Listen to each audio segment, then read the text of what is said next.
আন্তর্জাতিক বাণিজ্য মানেই তো অনেক দেশের মধ্যে লেনদেন, তাই না? ক্রেতা এক দেশে, বিক্রেতা আরেক দেশে। হ্যাঁ, একদম। কিন্তু এই যে হাজার হাজার মাইল দূরে থাকা দুটো পক্ষ, এদের মধ্যে টাকার আদান প্রদান কিভাবে হবে? ধরুন ঢাকার একটা খেলনার দোকান জার্মানি থেকে কিছু টেডি বিয়ার আনতে চাইছে। আচ্ছা। দাম ঠিক হলো, কোয়ালিটি নিয়েও কথা হলো, কবে পাঠাবে সেটাও ঠিক হলো, কিন্তু টাকাটা কে আগে দেবে? ঠিক এটাই হলো আসল প্রশ্ন। বিক্রেতা কি চাইবে টাকা আগে আসুক, নাকি ক্রেতা ভাববে আগে জিনিসটা হাতে পায় তারপর টাকা দেব? এখানেই তো আন্তর্জাতিক বাণিজ্যের যে পেমেন্ট পদ্ধতি সেটার প্রশ্ন চলে আসে। বিষয়টা বেশ জটিল মনে হয়। জটিল তো বটেই, তবে ব্যবসার জন্য এর খুঁটিনাটি জানাটা খুব দরকারি। কারণ এই লেনদেন পদ্ধতির ওপরেই কিন্তু নির্ভর করে ব্যবসায়ের ঝুঁকি কতটা, ক্যাশ ফ্লো কেমন থাকবে, এই সব কিছু। তা তো বটেই। আমাদের কাছে ট্রেড ফাইন্যান্স নিয়ে বেশ কিছু ভালো সোর্স আছে। আজকের এই আলোচনাটায় আমরা চেষ্টা করব আন্তর্জাতিক বাণিজ্যে পেমেন্টের মূল পদ্ধতিগুলো কি, কোনটার কি সুবিধা, কি অসুবিধা, ঝুঁকিগুলো কেমন। আর ঝুঁকি কমানোর উপায় কি সেটাও তো জরুরি। অবশ্যই ঝুঁকি কমানোর কি ব্যবস্থা নেওয়া যেতে পারে, এই সব কিছু নিয়ে একটা পরিষ্কার ধারণা দেওয়ার চেষ্টা করব আমরা। দারুণ। তাহলে একদম শুরু থেকে শুরু করা যাক। যে কোনো লেনদেনের তো একটা ভিত্তি লাগে, একটা চুক্তি। ঠিক ধরেছেন। প্রথমেই আসে পারচেজ বা সেল কন্ট্রাক্ট। এটাকে বলতে পারেন ক্রেতা আর বিক্রেতার মধ্যে একটা লিখিত অঙ্গীকার। একটা পাকা কথা আর কি। হ্যাঁ, অনেকটা তাই। এতে শুধু পণ্যের বিবরণ, পরিমাণ, দাম বা ডেলিভারির সময় এগুলোই শুধু না, পেমেন্টের শর্তটাও নিশ্চয়ই থাকে। অবশ্যই সবচেয়ে গুরুত্বপূর্ণ অংশ এটাই। পেমেন্টের শর্তাবলী খুব স্পষ্টভাবে লেখা থাকে, যেমন টাকা কবে দেবে, কিভাবে দেবে, শিপিং বা ইন্স্যুরেন্সের খরচ কার। ও আচ্ছা। পণ্যের মান নিয়ে সমস্যা হলে কি হবে, বা ধরুন কোনো প্রাকৃতিক দুর্যোগে ডেলিভারি আটকে গেল, তখন কি করণীয়, সব কিছুই চুক্তিতে পরিষ্কার করে লেখা থাকে। তার এটা একটা আইনি রক্ষা কবচের মতো। একদম। দুই পক্ষকেই সম্ভাব্য ঝামেলা থেকে বাঁচায় আর স্বচ্ছতাও নিশ্চিত করে। বোঝা গেল। তাহলে এই চুক্তিপত্রটাই হলো পুরো লেনদেনের রোডম্যাপ। আচ্ছা, এই ম্যাপ ধরে এগোলে পেমেন্টের রাস্তায় কি অপশান আছে? টাকা আদান প্রদানের মূল পদ্ধতিগুলো কি? দেখুন, ইন্টারন্যাশনাল চেম্বার অফ কমার্স বা আইসিসি স্বীকৃত মূলত 4টে প্রধান পদ্ধতি আছে। 4টে? আচ্ছা। প্রথমটা হল ক্যাশ ইন অ্যাডভান্স, অগ্রিম নগদ প্রদান। নাম শুনেই বোঝা যাচ্ছে টাকা আগে মাল পরে। ঠিক তাই।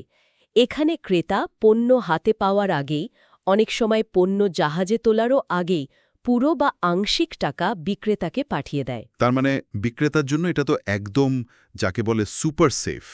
টাকা পাওয়ার পরই মাল পাঠানো। হ্যাঁ, রপ্তানিকারকের দিক থেকে দেখলে এটাই সবচেয়ে কম ঝুঁকির পদ্ধতি। কিন্তু ক্রেতার জন্য, তার জন্য তো বেশ বড়সড় ঝুঁকি।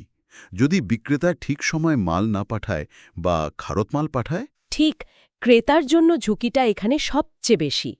এই পদ্ধতিটা সাধারণত তখনই ব্যবহার হয় যখন ধরুন বিক্রেতার পণ্যের চাহিদা খুব বেশি, বা ক্রেতা একদম নতুন পার্টি।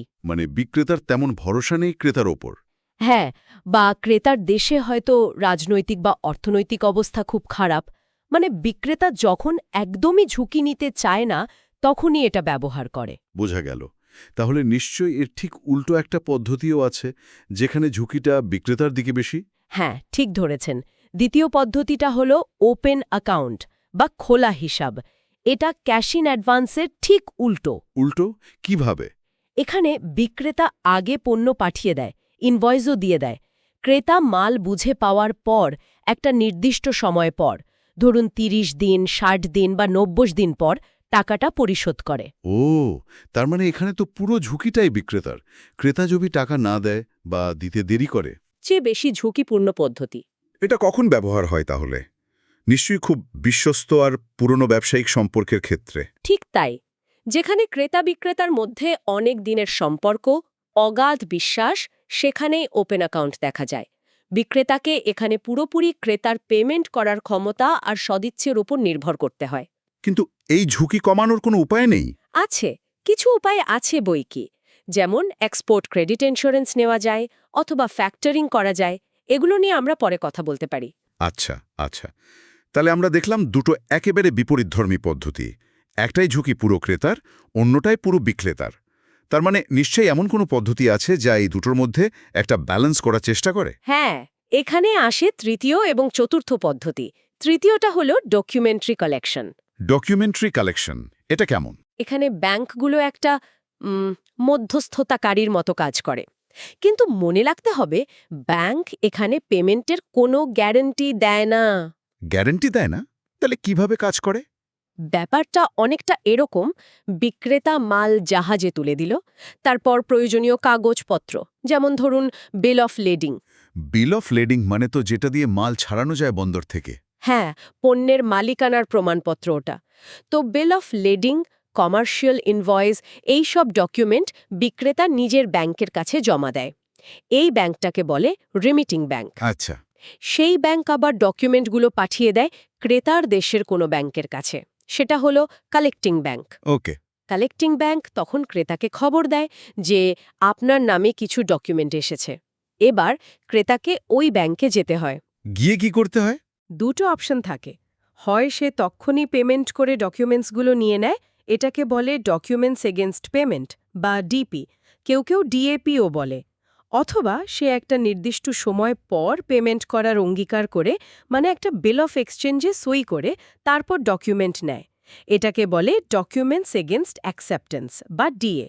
আর এই ডকুমেন্ট ছাড়া তো সে মাল খালাস করতে পারবে না। না, পারবে না। ওই ডকুমেন্টসগুলোই আসল। আচ্ছা, তার মানে ব্যাংক এখানে অনেকটা পোস্ট অফিসের মতো কাজ করছে।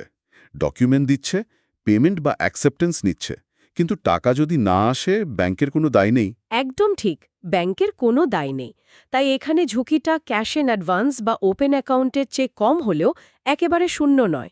ঝুঁকিটা ক্রেতা বিক্রেতার মধ্যে ভাগ হয়ে যায়। কিভাবে ভাগ হয়? বিক্রেতার ঝুঁকি হল, ক্রেতা যদি শেষ মুহূর্তে ডকুমেন্ট নিতে বা পেমেন্ট অ্যাকসেপ্ট করতে রাজি না হয়, তখন তার মালটা বিদেশের বন্দরে আটকে গেল। ও আচ্ছা, আর ক্রেতার ঝুঁকি?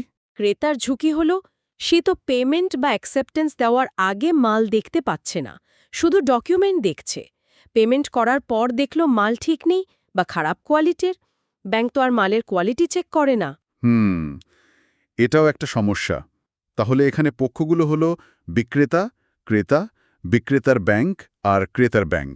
হ্যাঁ, এই চার পক্ষ। বিক্রেতা হলো প্রিন্সিপাল, ক্রেতা হলো ড্রয়ি, বিক্রেতার ব্যাংক রেমিটিং ব্যাংক, আর ক্রেতার ব্যাংক কালেক্টিং ব্যাংক। বেশ ইন্টারেস্টিং তো। তাহলে চতুর্থ পদ্ধতি, যেটা সবচেয়ে বেশি শোনা যায়, মানে লেটার অফ ক্রেডিট বা এলসি, সেটা নিশ্চয়ই আরও বেশি নিরাপত্তা দেয়। ঠিক তাই, লেটার অফ ক্রেডিট বা ঋণপত্র, সংক্ষেপে এলসি, এটা আন্তর্জাতিক বাণিজ্যে খুব বেশি ব্যবহার হয় এবং তুলনামূলকভাবে বেশ নিরাপদ একটা পদ্ধতি। এখানে মূল ব্যাপারটা কি? এখানে মূল খেলোয়াড় হল ব্যাংক।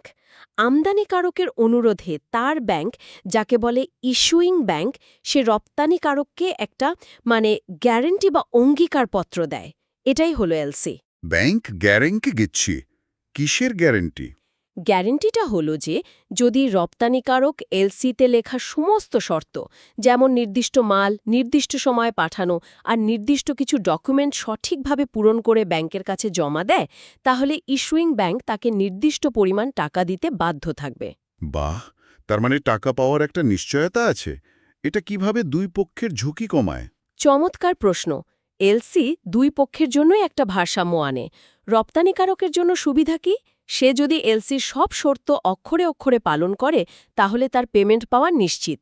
ক্রেতা টাকা না দিলেও? হ্যাঁ, ক্রেতা যদি দেউলিয়াও হয়ে যায় বা টাকা দিতে অস্বীকারও করে, তাহলেও ব্যাংক পেমেন্ট দেবে, কারণ ব্যাংক তো আগেই অঙ্গীকার করেছে। আচ্ছা, আর আমদানিকারকের কি সুবিধা? আমদানিকারকের সুবিধা হল, সে নিশ্চিন্ত থাকতে পারে যে বিক্রেতা যদি এলসি শর্ত অনুযায়ী ঠিকঠাক ডকুমেন্ট জমা না দেয়, ব্যাংক কোনো টাকাই দেবে না। মানে মাল না পাঠিয়ে বা ভুল ডকুমেন্ট দিয়ে বিক্রেতা টাকা পাবে না। তার মানে একটা নিয়ম কানুনের মধ্যে পুরো ব্যাপারটা হচ্ছে। একদম। আর এই পুরো প্রক্রিয়াটা একটা আন্তর্জাতিক নিয়ম মেনে চলে। নামটা হল uniform customs and practice for documentary credits, সংক্ষেপে ইউসিপি 600। এটাকে এলসির বাইবেলও বলা হয়। UCP 600, interesting. তার মানে একটা স্ট্যান্ডার্ড নিয়ম আছে যেটা সবাই মানে। দারুণ তো। কিন্তু এলসি কি একেবারে নিখুঁত? এর কোনো সমস্যা বা সীমাবদ্ধতা নেই? না, কোনো পদ্ধতি তো 100% নিখুঁত হয় না। এলসির প্রধান সুবিধা হল নিরাপত্তা, ঝুঁকি কমানো, কিন্তু অসুবিধাও আছে। যেমন? প্রথমত এলসি খোলা আর ব্যবহার করাটা বেশ খরচের ব্যাপার। ব্যাংক এই গ্যারেন্টির জন্য ভালোই চার্জ কাটে। দ্বিতীয়ত প্রক্রিয়াটা বেশ জটিল আর পুরোই ডকুমেন্ট নির্ভর। ডকুমেন্ট নির্ভর মানে? মানে হলো সামান্য ভুলও করা চলবে না ডকুমেন্টে। ধরুন বানানে ভুল হলো বা তারিখ একটু এদিক ওদিক হলো, এগুলোকে বলে ডিসক্রিপেন্সি। এর জন্য ব্যাংক পেমেন্ট আটকে দিতে পারে। বলেন কি, সামান্য ভুলের জন্য? হ্যাঁ। তৃতীয়ত ব্যাংক তো শুধু ডকুমেন্ট দেখে, মালের কোয়ালিটি দেখে না। তাই এলসি থাকার সত্ত্বেও খারাপ মাল পাওয়ার একটা ঝুঁকি কিন্তু থেকেই যায়। আর পুরো প্রক্রিয়াটা বেশ সময়ও নেয়।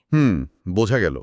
তাহলে ঝুঁকির দিক থেকে যদি আমরা একটা মই বা সিঁড়ির কথা ভাবি, রপ্তানিকারকের জন্য সবচেয়ে নিরাপদ ধাপ কোনটা আর সবচেয়ে ঝুঁকিপূর্ণ কোনটা? হ্যাঁ, এটাকে এক্সপোর্টার রিস্ক ল্যাডার বা রপ্তানিকারকের ঝুঁকির মই বলা যেতে পারে।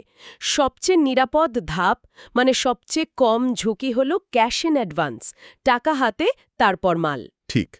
এরপর ঝুঁকি একটু বাড়ে লেটার অফ ক্রেডিটে, কারণ এখানে শর্ত পূরণ আর ঠিকঠাক ডকুমেন্ট জমা দেওয়ার ব্যাপার থাকে। আচ্ছা। তার চেয়ে আর একটু বেশি ঝুঁকি হল ডকুমেন্টারি কালেকশনে, কারণ ক্রেতা তো পেমেন্ট বা ডকুমেন্ট গ্রহণ নাও করতে পারে। আর সবচেয়ে ঝুঁকিপূর্ণ ধাপ হল ওপেন অ্যাকাউন্ট, যেখানে বিক্রেতাকে পুরোই ক্রেতার ভরসায় থাকতে হয়। খুব পরিষ্কার একটা ছবি পেলাম। এখন এলসি নিয়ে আরেকটু কথা বলি। অনেক সময় শুনি stand by letter of credit বা এসবিএলসির কথা। এটা কি সাধারণ এলসির মতোই নাকি অন্য কিছু? এটা একটা খুব ভালো প্রশ্ন। এসবিএলসি শুনতে এলসির মতো লাগলেও এর কাজটা কিন্তু বেশ আলাদা। আলাদা কিভাবে? সাধারণ এলসি হলো একটা প্রাইমারি পেমেন্ট মেথড, মানে স্বাভাবিক লেনদেনের জন্য ব্যবহার হয়। কিন্তু এসবিএলসি হলো একটা, বলতে পারেন, ব্যাকআপ ব্যবস্থা, একটা সেফটি নেট, অনেকটা ইন্স্যুরেন্স পলিসির মতো। ব্যাকআপ মানে? মানে এটা তখনই কাজে লাগে যখন কোনো পক্ষ তার চুক্তির শর্ত পালনে ব্যর্থ হয়, মানে নন পারফরমেন্স হয়। ও আচ্ছা। যেমন? যেমন ধরুন কোনো কন্ট্রাক্টর নির্দিষ্ট সময় কাজ শেষ করতে পারল না, অথবা আমদানিকারক হয়তো ওপেন অ্যাকাউন্টে পেমেন্ট করার কথা ছিল কিন্তু করল না। তখন যার ক্ষতি হল সে এসবিএলসি অনুযায়ী ব্যাংকের কাছে ক্লেম করে টাকাটা পেতে পারে। তার মানে এলসি হলো সাধারণ লেনদেনের জন্য আর এসবিএলসি হলো চুক্তিভঙ্গের ক্ষতিপূরণের জন্য। একদম। মূল পার্থক্য এটাই। এলসি স্বাভাবিক ট্রেড ট্রানজ্যাকশন নিশ্চিত করে, আর এসবিএলসি মূলত নন পারফরম্যান্স বা ডিফল্টের ক্ষেত্রে সুরক্ষা দেয়। বোঝা গেল। এটা একটা নিরাপত্তা জাল। বাংলাদেশে এই দুটোর ব্যবহার কেমন, মানে এলসি আর এসবিএলসি? বাংলাদেশে সাধারণত আমদানির ক্ষেত্রে আমরা সাধারণ এলসির ব্যবহারই বেশি দেখি, আর রপ্তানির ক্ষেত্রে অনেক সময় পেমেন্ট সিকিউরিটির জন্য বা পারফরম্যান্স গ্যারান্টির বিকল্প হিসেবে এসবিএলসি ব্যবহৃত হতে পারে। দুটোই প্রয়োজন অনুযায়ী ব্যবহৃত হয়। এই দুটো মিলে একটা ভারসাম্য আসে আর কি। হ্যাঁ, তবে শুধু এগুলোর ওপর নির্ভর করলেই চলবে না। রপ্তানিকারকদের সবসময় উচিত ক্রেতার বিশ্বাসযোগ্যতা ভালোভাবে যাচাই করা, যেটাকে বলে ডিউ ডিলিজেন্স, স্পষ্ট চুক্তি করা, আর প্রয়োজনে এক্সপোর্ট ক্রেডিট ইন্স্যুরেন্সের মতো টুল ব্যবহার করা। ব্যাংক গ্যারান্টির কথাও তো শোনা যায় প্রায়। সেটাও কি এসবিএলসির মতো? দেখুন, ব্যাংক গ্যারান্টি আর এসবিএলসি কনসেপ্ট হিসেবে খুবই কাছাকাছি। দুটোই হল ব্যাংকের তরফ থেকে দেওয়া একটা প্রতিশ্রুতি। কিসের প্রতিশ্রুতি? প্রতিশ্রুতিটা হল, যদি ব্যাংকের গ্রাহক কোনো চুক্তি পালনে ব্যর্থ হয়, তাহলে ব্যাংক সুবিধাভোগীকে একটা নির্দিষ্ট পরিমাণ টাকা দেবে। এগুলো বিভিন্ন রকমের হতে পারে, যেমন পারফরম্যান্স গ্যারান্টি, মানে কাজের মান নিশ্চিত করা। আচ্ছা। অ্যাডভান্স পেমেন্ট গ্যারান্টি, মানে অগ্রিম টাকার ঠিকঠাক ব্যবহার নিশ্চিত করা। বিড বন্ড, মানে টেন্ডারে অংশ নেওয়ার সিরিয়াসনেস প্রমাণ করা। এরকম আরও অনেক। তাহলে এসবিএলসি আর ব্যাংক গ্যারান্টি কি একই জিনিস? খুব কাছাকাছি। এসবিএলসি সাধারণত আইসিসির ইউসিপি নিয়ম মেনে চলে, আর ডিমান্ড গ্যারান্টি URDG 758 বলে আরেকটা নিয়ম আছে, সেটা মেনে চলে।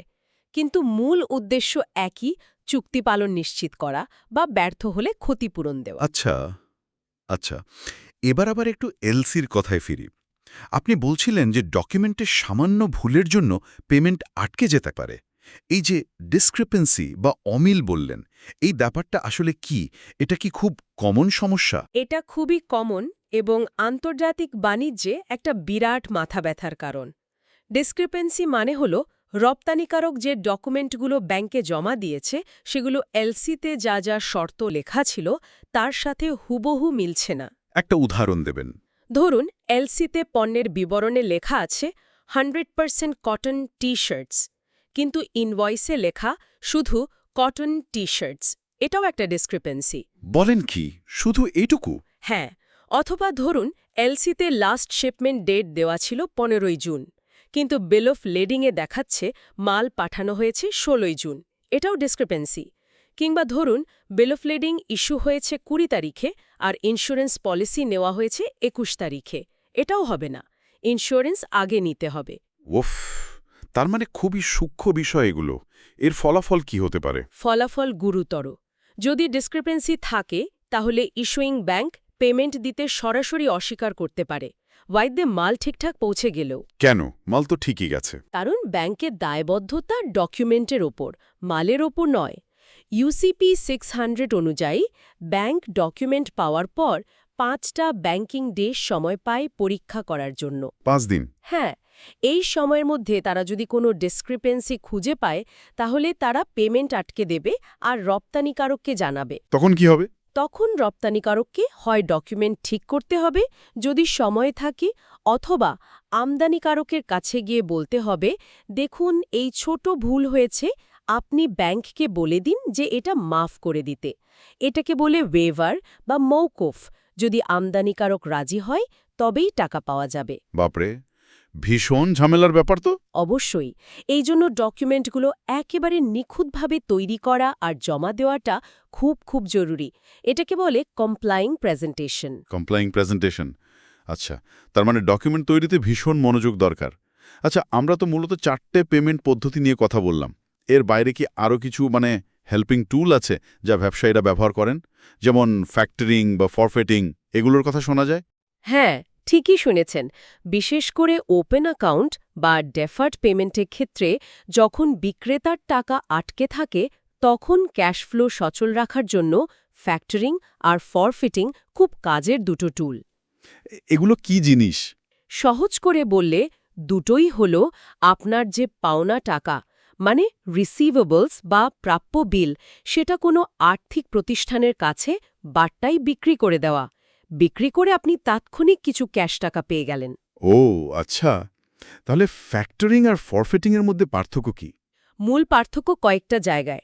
ফ্যাক্টরিং সাধারণত হয় স্বল্পমেয়াদী বিলের ক্ষেত্রে, ধরুন 30-90 দিনের বিল, আর এটা অনেক সময় রিকোর্স ভিত্তিতে হয়। রিকোর্স মানে?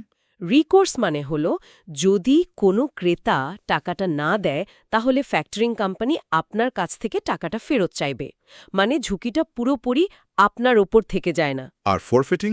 ফরফিটিং হয় সাধারণত দীর্ঘমেয়াদী পাওনার ক্ষেত্রে, যেমন কয়েক বছরের প্রমিসরি নোট বা বিল অফ এক্সচেঞ্জ, আর এটা প্রায় সবসময় নন রিকোর্স ভিত্তিতে হয়। মানে হলো একবার আপনি বিলটা ফরফেটারকে বিক্রি করে দিলে আপনার আর কোনো দায় নেই। ক্রেতা যদি টাকা নাও দেয় সেই ঝুঁকিটা ফরফেটারের, আপনার নয়। ও, এটা তো বিক্রেতার জন্য বেশ ভালো। বাংলাদেশে কি এগুলোর চল আছে? ফরফেটিং আন্তর্জাতিক বাণিজ্যে বেশি দেখা যায়, তবে ফ্যাক্টরিং, বিশেষ করে ইন্টারনাল ফ্যাক্টরিং, বাংলাদেশে সম্প্রতি চালু হয়েছে। এটা রপ্তানিকারকদের জন্য, বিশেষ করে যারা ওপেন অ্যাকাউন্টে বা ডেফার্ড পেমেন্টে বিক্রি করেন, তাদের ক্যাশফ্লো উন্নত করতে আর নন পেমেন্টের ঝুঁকি কমাতে সাহায্য করতে পারে। আচ্ছা, তাহলে ওপেন অ্যাকাউন্টের ঝুঁকি ফ্যাক্টরিং দিয়ে কমানো যায়? হ্যাঁ, আন্তর্জাতিক ফ্যাক্টরিংয়ের মাধ্যমে ওপেন অ্যাকাউন্ট পেমেন্টকেও সুরক্ষিত করা সম্ভব। দারুণ। তাহলে আমরা একটা বেশ ভালো সামগ্রিক চিত্র পেলাম। বিভিন্ন পেমেন্ট পদ্ধতি, সেগুলোর ঝুঁকি, এলসি আর তার সাথে জড়িত ধারণাগুলো, যেমন এসবিএলসি, ব্যাংক গ্যারান্টি, ডিসক্রেপেন্সি, আবার ফ্যাক্টরিং ফর ফিটিংয়ের মতো টুলস। আলোচনাটা সত্যি খুব কাজের হয়েছে। হ্যাঁ, চেষ্টা করলাম মূল বিষয়গুলো তুলে ধরার। আসলে কোনো একটা পদ্ধতি কিন্তু সবার জন্য সেরা নয়। ঠিক। ব্যবসার ধরন কি, ক্রেতা বিক্রেতার সম্পর্ক কেমন, পরস্পরের ওপর আস্থা কতটা, কে কতটা ঝুঁকি নিতে পারবে, খরচ কেমন হবে, এই সব কিছু বিবেচনা করে ঠিক করতে হয় যে কোনো নির্দিষ্ট লেনদেনের জন্য কোন পদ্ধতিটা সবচেয়ে ভালো হবে। যেমন ক্যাশ ইন অ্যাডভান্স বিক্রেতার জন্য দারুণ, কিন্তু ক্রেতার জন্য ঝুঁকিপূর্ণ। আবার ওপেন অ্যাকাউন্ট ঠিক তার উল্টো। ডকুমেন্টারি কালেকশন একটা মাঝামাঝি রাস্তা, কিন্তু শেখানো ঝুঁকি আছে। এলসি হয়তো সবচেয়ে নিরাপদ মনে হয়, কিন্তু ওটা বেশ খরচ সাপেক্ষ আর জটিলও। একদম ঠিক বলেছেন। তাহলে আজকের আলোচনার মূল শিক্ষা এটাই যে আন্তর্জাতিক বাণিজ্যে পেমেন্ট পদ্ধতি বাছার সময় খুব সতর্ক থাকতে হবে। ঝুঁকি আর সুবিধার মধ্যে একটা ঠিকঠাক ভারসাম্য খুঁজে বের করতে হবে। আর পুরো প্রক্রিয়ায় ডকুমেন্টেশনের গুরুত্ব যে কতটা, সেটা তো আমরা দেখলামই। সামান্য ভুলে বড়সড় সমস্যা হয়ে যেতে পারে। হ্যাঁ, ডকুমেন্টেশন ইজ কিং আর কি। সেটাই। আর ব্যাংকগুলোর ভূমিকাও খুব গুরুত্বপূর্ণ। তারা শুধু টাকা লেনদেন করে না, ঝুঁকি ম্যানেজমেন্টেও কিন্তু বড় ভূমিকা রাখে। দারুণ একটা আলোচনা হলো আজ। আমরা আন্তর্জাতিক বাণিজ্যের এই জটিল পেমেন্ট সিস্টেমটার গভীরে ডুব দেওয়ার চেষ্টা করলাম। তবে শেষ করার আগে একটা প্রশ্ন রেখে যাই ভাবনার জন্য। বলুন। এই যে প্রযুক্তির এত দ্রুত পরিবর্তন হচ্ছে, blockchain, fintech solution, bank payment obligation বা বিপিওর মতো নতুন নতুন ধারণা আসছে, এগুলো কি ভবিষ্যতে এই পুরনো বা চিরাচরিত পেমেন্ট পদ্ধতিগুলোকে একদম বদলে দেবে? এটা একটা খুব ইন্টারেস্টিং প্রশ্ন। নাকি উল্টোটা হবে? মানে এই যে ভূ রাজনৈতিক উত্তেজনা বাড়ছে, বাণিজ্য যুদ্ধ চলছে, এগুলোর কারণে কি পুরনো পরীক্ষিত পদ্ধতি যেমন এলসির গুরুত্ব আরও বেড়ে যাবে?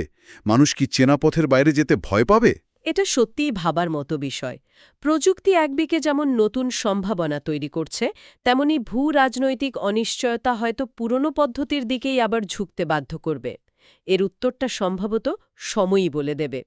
সব গল্প আলো দিয়ে শুরু হয় না। কিছু গল্প জন্ম নেয় অন্ধকারে।